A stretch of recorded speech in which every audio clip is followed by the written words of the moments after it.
My name is Mr. Achievement, and I'm racing against you. My mission is to get 50 PS3 Platinum trophies before I hit 5,000 subscribers. But if I fail, I'll be branded for life with a Platinum trophy tattoo. You heard that right, so will I make history or wear my failure forever? The journey starts here. Hit subscribe and let's find out together if I can get 50 Platinums before 5,000 subscribers. Welcome back to Mr. Achievement, the channel where I slowly lose my sanity in exchange for digital trophies no one will ever see unless I tattoo them on my body. Make sure to subscribe to see my live streams where I play the entire journey with you. We got it. We got it. We got it. Master Assassin. It's another platinum for Mr. Achievement. Let's get into it. The game Assassin's Creed 2. A classic, a masterpiece. A beautiful tour through Renaissance Italy with the added bonus of murder, grave robbing, and feather collecting. Join me on this historically inaccurate, blood-soaked sightseeing trip. Buckle up, it's gonna be a long fall into a haystack of emotional instability. You start life the way every great assassin does, by crying like a baby and flailing your tiny hands. Yep, Ezio's birth is the first trophy. The game opens with him literally being pushed out of the womb like he's already late for his first stealth kill. I got a trophy for being born. That's right, PlayStation gave me a bronze reward for exiting a uterus, which is honestly more than what my parents gave me, and from that moment on I knew this wasn't just a game. This was Ubisoft's way of saying, "You're in for trauma, kid." 4 minutes later, I broke out of Abstergo, the evil corporate laboratory that makes Amazon look like a daycare. This prison break involved walking through a few doors while guards politely ignored me. I've seen more security in a McDonald's bathroom. Still, a trophy popped and I pretended it was thrilling. If the guards were any slower to react, they'd have been in a Ubisoft patch note 6 months later. I sprinted out with Lucy, who looks like she hasn't slept in 5 years. Which makes sense because she's stuck in this franchise. One hallway later, boom. Trophy 2. Still emotionally intact, barely. And here comes the VR death trap. Animus 2.0 is where they strap you into a glorified torture chair and send your mind back 500 years so you can relive generational trauma. They make it sound like science fiction, but this is basically ancestry come with migraines. You load into Renaissance Italy and instantly become Ezio, a man whose only consistent personality traits are parkour addiction and unresolved rage. The Animus glitches like a Ubisoft game at launch, so very on brand. But the trophy popped and I thought if the real Animus existed, I'd probably use it to avoid taxes, not stab Templars. Ah yes, the family trauma chapter. You complete DNA sequence 1 and everything seems fine, until the game sucker punches you with one of the darkest moments in the franchise. Ezio's father and brothers are hanged in the middle of Florence, and I swear to God it hit harder than my student debt. Ubisoft said, "Let's bond you with these characters for 20 minutes, then execute them in 4K. I got a silver trophy for watching Ezio's entire family get betrayed and murdered. I unlocked emotional damage and the game gave me points. Fair trade. Who knows? Therapy bills incoming. Next up, throw yourself off Giotto's Campanile, one of the tallest structures in Florence. They call it a leap of faith. I call it attempted suicide with style points. It's the Renaissance equivalent of base jumping, but instead of a parachute, you have hay. Always hay. I'm not sure who placed these conveniently soft murder pillows around the city, but they're the real MVP. You'd think after your family gets executed, jumping off a 200-foot bell tower would raise some red flags, but nope. Ezio just spreads his arms and dives like a man who's seen his therapy bills. This one felt personal. Hide 5 dead bodies in a haystack. Simple. Efficient, sociopathic. After stabbing a few guards, I dragged their corpses into hay like I was doing medieval waste management. No one saw anything. Florence is a magical place where people step over blood puddles and go, "Must be Tuesday." Honestly, I think Ezio missed his calling as a janitor. The real stealth isn't killing people, it's tidying up afterward like a polite psychopath. 5 bodies later, the trophy popped and I thought, I am now the world's most lethal cleaning lady. Mary Kondo would be proud. Since sequence 2 is pure rage. Ezio finds out who betrayed his family and starts slicing through Florence like a Gucci-clad hurricane. This is the moment where he stops being random dude in a hoodie and starts becoming Italian John Wick with better hair. You don't sneak anymore. You charge at guards, stab them in broad daylight, and somehow everyone's fine with it as long as you blend into a group of monks 5 seconds later. When the trophy popped, I had already stopped caring about the story. I was in it for the revenge, and maybe the architecture, but mostly revenge. He sprint 100 meters. That's it. You get a trophy for running. I love how Ezio's life goes from mourning his dead family to time for track and field. The funny part, I got this one randomly while fleeing from a group of guards who apparently didn't appreciate me accidentally assassinating their captain.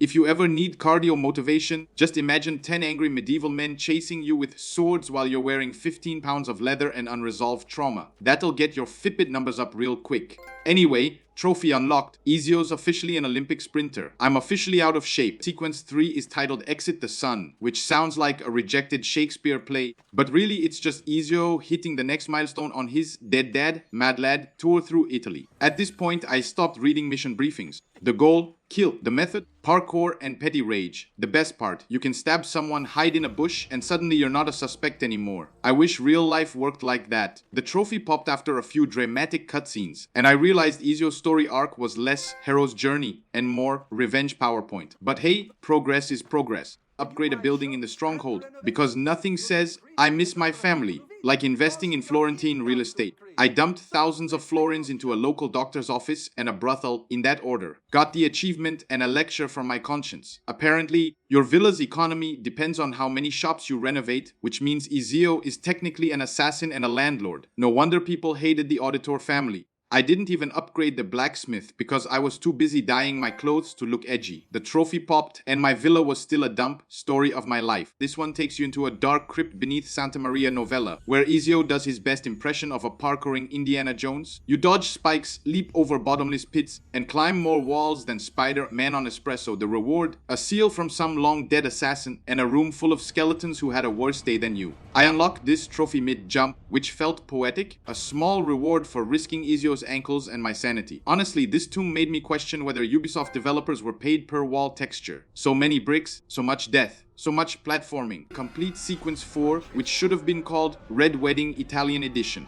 The missions blur together. At this point, stab a noble, run from guards, get emotional in a cutscene, repeat. What makes this one special? The sheer volume of people who die. Ubisoft really said, you want progression? Here's mass murder and a side of melodrama. I watched one NPC fall off a building during a cutscene. Wasn't part of the plot. Just Florence things. Got the trophy after another hour of moral ambiguity and rooftop hopping. Ezio didn't blink once. Neither did I. We were both dead inside, but determined. Synchronize 10 viewpoints, or as I call it, Ubisoft's favorite filler content. Climb dangerously high towers, perch like a sweaty eagle, and press a button to reveal more of the map. Repeat 10 times. It's less a trophy and more a subtle way to test if you're scared of heights. I did most of these while being chased, which added spice to the experience. There's something poetic about Ezio breathing heavily on top of a cathedral while the game whispers, trophy unlocked, like it's proud of you. Thanks game. I just fell off the side and broke my legs. Worth it. Scan a glyph with eagle vision. Simple enough, unless you're me and you didn't realize what a glyph was for the first 12 hours of gameplay. I ran past 10 of them thinking they were decor. Turns out, they're pieces of an elaborate conspiracy puzzle left behind by a man having a complete mental breakdown. You know, just normal Renaissance graffiti. I finally scanned one, got the trophy, and was rewarded with a cryptic binary message about aliens, time travel, or maybe taxes. Hard to tell. Assassin's Creed lore is like a fever dream wrapped in Da Vinci quotes. Unlock part of Subject 16's video. Now, Subject 16 is what happens when someone takes a philosophy class, a conspiracy podcast, and several tabs of acid. His messages are like trying to decode IKEA instructions during a panic attack. Still, I solved a puzzle involving Adam, Eve, and crop circles. Not sure, but the trophy pop, and that's all I care about. If you're playing this for story cohesion, you're in the wrong century. I didn't feel enlightened.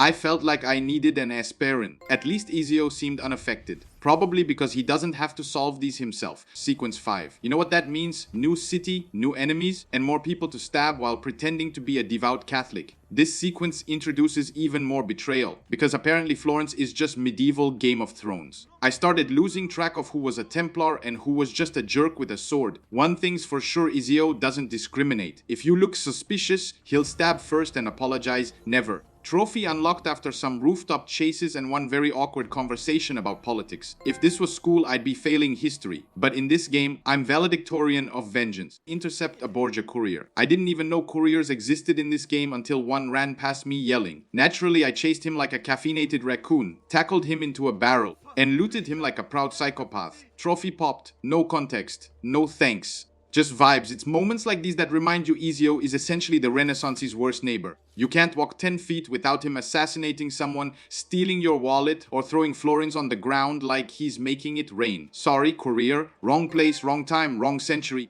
Also, he dropped his mail. Hope it wasn't urgent. Defend a woman's honor. Or as I call it, punch a dude for catcalling and feel morally superior for 5 seconds. Ezio steps in like a knight in bloody leather and knocks the guy out cold. And yes, that earns you a trophy. It's like the game is rewarding basic decency through violence. I love it. The woman thanks you, walks away, and you're left standing in a puddle of someone else's bad decisions. I honestly thought there'd be more to it, but nope.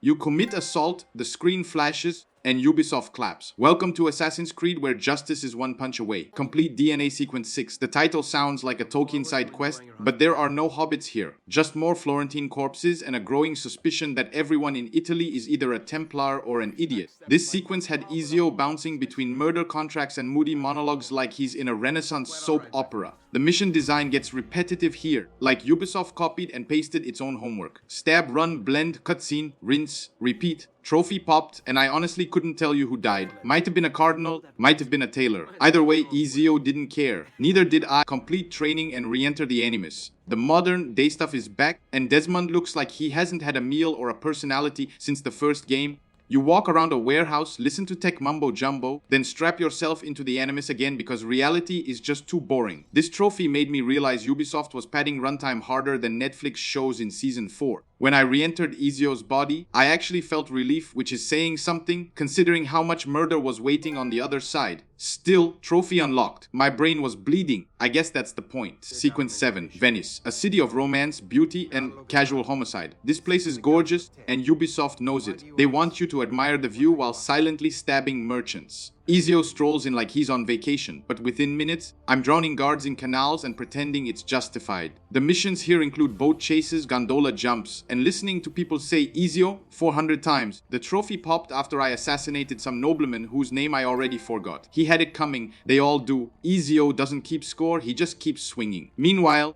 I'm googling Venetian PTSD. Ah yes, the flying machine mission. This is Ubisoft's way of saying, what if Da Vinci was Elon Musk but charming? He hands you a glorified wooden glider and sends you over Venice, where you must kick a guard mid-air. Let me repeat that: kick a guard in the face while flying. You crash land this thing more than you fly it, and yet I managed to land a boot to someone's skull and get the trophy. Realism? None. Enjoyment? A 10 of 10. The flying machine is held together by prayer and pigeon feathers, and yet it's the most fun Ezio has all week. Complete sequence 8. It's called Impenetrable, which is hilarious because Ezio breaks into this palace like it's a tent made of tissue paper. The guards are useless, the walls are climbable, and the main villain spends more time monologuing than actually escaping. By the time I reached him, Ezio had already killed half his staff. Ubisoft wants this to feel like a major story beat, but it's mostly just another rich guy dying with dramatic music. I got the trophy, looted the palace, and realized Ezio is basically robbing Italy blind while pretending to be noble. Truly an icon. Sequence 9. Welcome to the Venetian Carnival, where everyone wears masks and no one questions the man in a blood-stained hoodie vaulting across rooftops. Ezio's job here: infiltrate a party, play some rigged carnival games, and stab a man during a fireworks display. Truly the Italian dream. I won a mini game by shoving a guy into a barrel. Then I climbed a tower disguised as a harlequin. If there's a more absurd way to commit murder, I haven't found it. Trophy popped right as Ezio whispered sweet nothings into his target's neck. If this is love,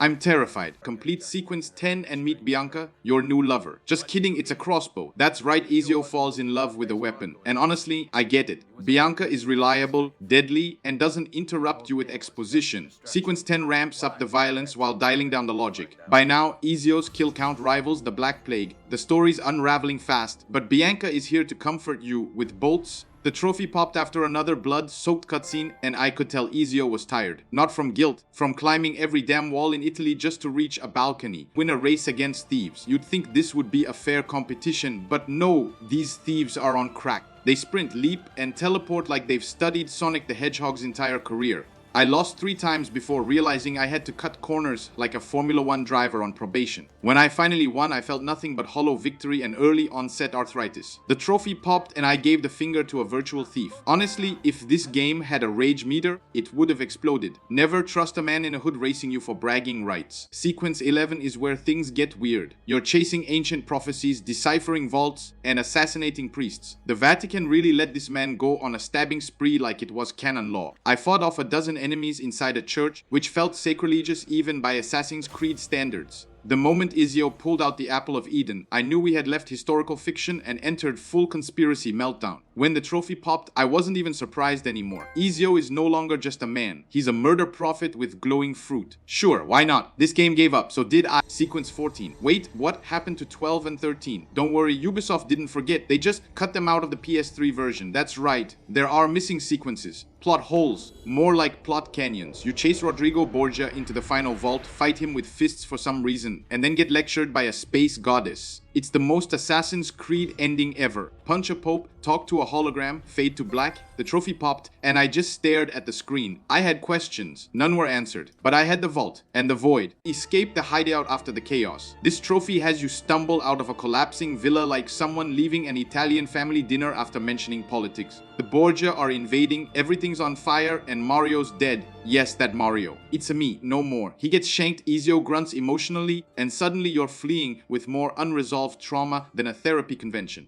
When the trophy popped, I realized I was attached to Mario, the only character who didn't try to stab me or preach about destiny. Rest in peace, you loud, lovable bastard. You deserved better than Ubisoft's knife, happy writers. Collect 8 statuettes hidden in Monteriggioni. Sounds peaceful, right? Wrong. This is Ubisoft's version of a psychological test. These tiny, stone bastards are scattered like emotional landmines across the town, and the game gives you zero help unless you enjoy pixel hunting. I wandered around like a medieval house inspector, climbing roofs, punching flower pots, and listening to villagers insult my fashion sense. Eventually, I found all 8.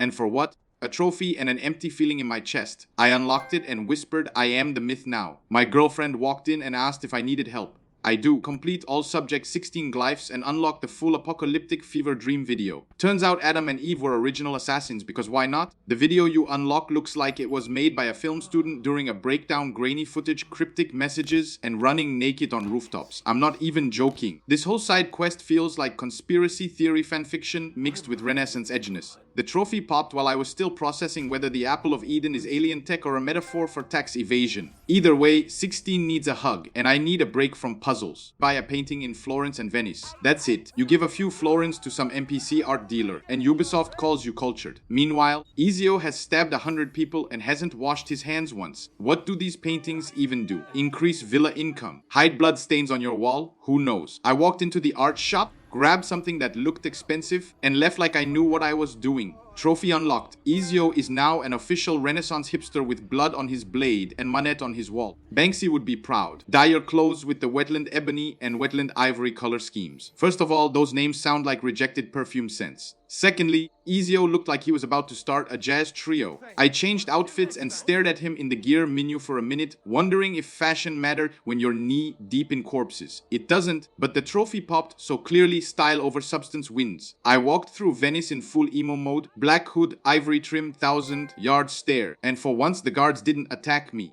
They were probably scared of the fashion, or the bloods throw 300 florins on the ground. This is the Renaissance version of Make It Rain.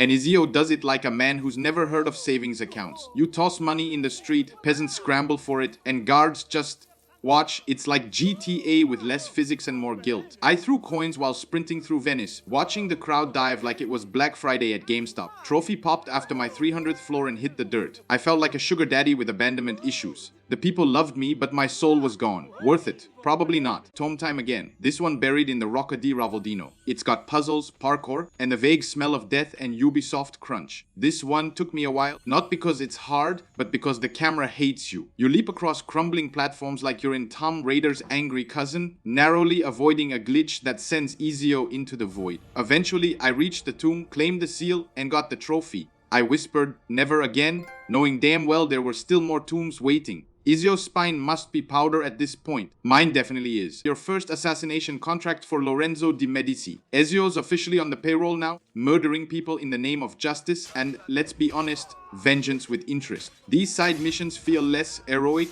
and more mob job. But Ubisoft packages it with just enough dignity to make you forget that you're cleaning up political messes with a hidden blade. My target died before his bodyguards even finished their idle animation. Trophy unlocked. Contract fulfilled. Ezio nodded stoically. I laughed maniacally. If this is what being a professional looks like, I've been doing office work all wrong. Spent 5,000 florins on courtesans. Yep, it's exactly what it sounds like. I paid women to distract guards while I snuck past and stabbed their bosses. Ezio spends so much money on courtesans, I'm pretty sure he single single-handedly funded the Renaissance sex economy. You don't even need to use them, just hire them. Ubisoft says this is stealth. I call it subtle medieval simping. After about 30 hires, the trophy popped. My florins were gone. My dignity, that disappeared somewhere around the 3,000 florin mark. Ezio walked away like nothing happened. I, on the other hand, had questions and a new appreciation for budget planning. Pickpocket 1,000 florins. Honestly, I did this without even noticing. That says a lot. Ezio steals so often he could qualify for an anti-theft PSA. I robbed priests, nobles, random peasants. Didn't matter. If they had a coin purse, I swiped it. I once pickpocketed someone while mid-fight.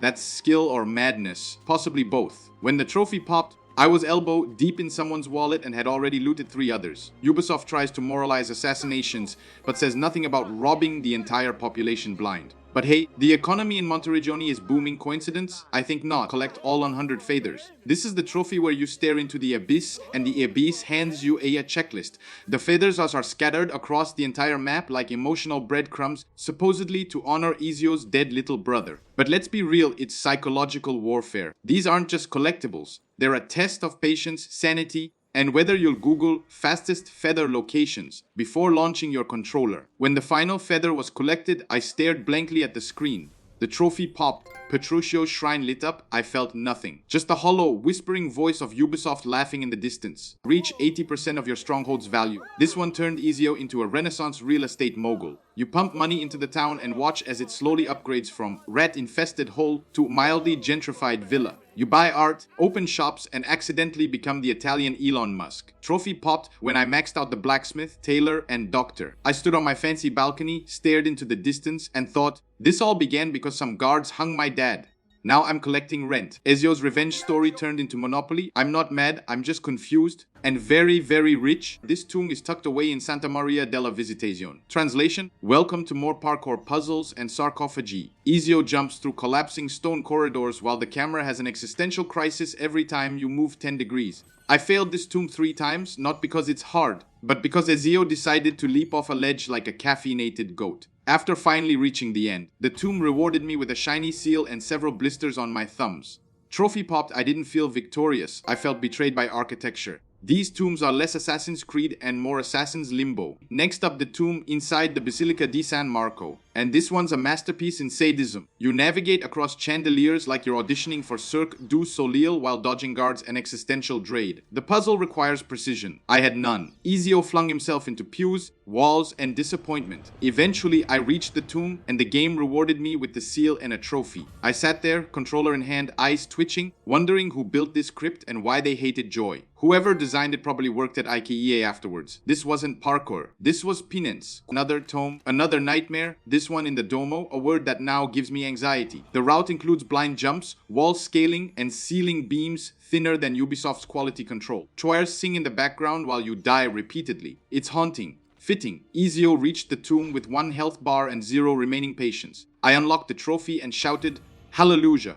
Not because of the choir, but because it was finally over. At this point, the tombs felt like an elaborate metaphor for chasing platinum trophies. They lure you in with mystery, then beat you with repetition and sadness. Final tomb. Final test. This one's buried inside the Tor Grossa, appropriately named because it's a big, fat tower filled with despair. I entered like a veteran soldier, returning to the battlefield. Jumps were tight, guards were alert, my sanity was fragile. But I pressed on. By the time I grabbed the final seal and placed it in the sanctuary, I realized something dark. This game has turned me into a parkour-obsessed grave robber with trust issues. The trophy popped, all tombs cleared. My reaction, a sigh, just a long broken sigh. We're not assassins anymore. We're just survivors. Buy all weapon and armor upgrades. This is the Gear Hoarder trophy, and it made Ezio look like a walking tank wrapped in Gucci. I dropped 30,000 florins on metal shoulder pads and belt pouches like I was preparing for a cosplay apocalypse. I couldn't blend in with a group of monks anymore. I was too shiny, too extra. I approached enemies and they ran the other way, probably blinded by the reflection of my armor. The trophy popped, Ezio was fully upgraded. My wallet was empty. But hey, nothing screams silent killer like clinking across rooftops like a damn chandelier. Stun 4 guards at once with a pocket full of sand. This trophy is a meme. Ezio reaches into his Renaissance hoodie, throws coarse grains into people's faces, and they fall like they got flashbanged by a beach vacation.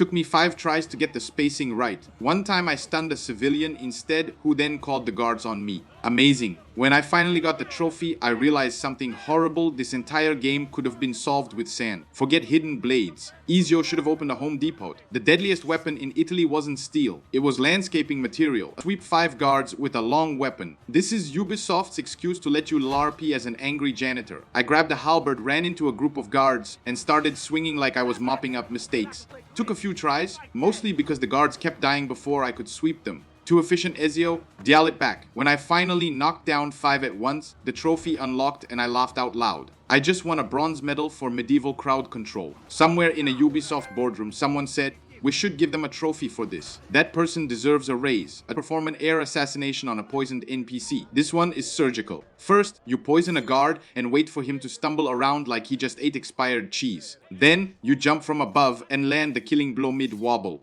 The timing's tight, the setup's awkward, and the whole thing feels like you're bullying someone during their worst day. After a few tragic misfires, RIP civilians, I finally got the kill just right, and boom, trophy. Ezio's not just a killer now. He's a sadist with flair. The Hippocratic Oath, never heard of it. This doctor prescribes death from above. Kill 10 enemies in one fight without getting hit. Seems easy, until you realize Ubisoft's idea of difficulty is surrounding you with a dozen guards who take turns like they're ballroom dancing. One guy swings, you counter. Next guy politely waits. Rinse, repeat. The real enemy here isn't the combat, it's your own boredom. After 3 slow motion brawls and 1 misstep that got me punched in the face, I nailed the sequence. 10 kills, 0 fee popped. I felt like Neo from the Matrix if Neo had a cloak, a dagger, and unresolved father issues. Ezio never flinched. I nearly wept. Wear the Auditor cape in every city. Easy, right? Wrong. The cape marks you as notorious, so everyone wants to murder you just for existing. This trophy forces you to strut through Florence, Venice, and fall while dodging guards like you're wearing a Meiji hat at a vegan festival. Every time I entered a new city, I got chased before I even reached the viewpoint. But I made it. 1 cape. 3 cities, 1,000 corpses. The trophy popped as I dove into a haystack, hiding from guards and my own reflection. I showed my colors, they were blood red. I was no longer Mr. Achievement. I was Ezio Auditor de Florins. And I was very, very tired. If you survived this video, congratulations. You have a higher attention span than most of the guards in this game. Drop a like if you felt even a fraction of this pain. Subscribe for more trophy madness. And if you're watching this while playing AC2 yourself, good luck, Feather Hunter. You're going to need it.